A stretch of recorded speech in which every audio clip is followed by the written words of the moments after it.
So today's teen drug driving. What's going on? Why is this important to talk about? Because it's an emerging issue in the states. We're starting to unfortunately see what we believe to be an uptick in the number of crashes in which drugs are a factor. We have 2 states that have legalized marijuana. We expect more are on the way.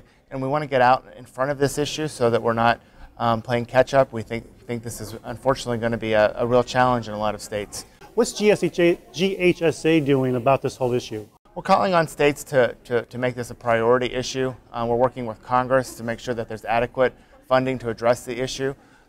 Currently, the way much of the state funding they receive from Congress is set up now, they can use the money for alcohol, but not for drug-impaired driving.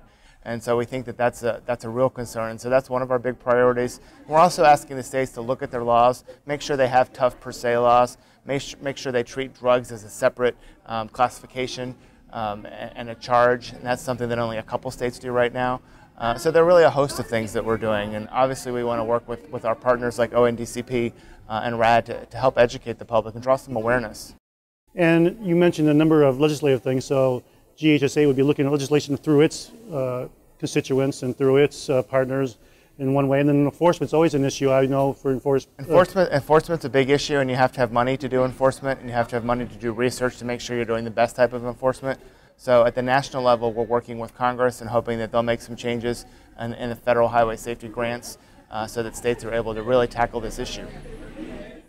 So what's the ultimate goal here? Ultimate goal is to continue to save lives and get ahead of a tough new issue in highway safety and make sure that we continue to be on the forefront.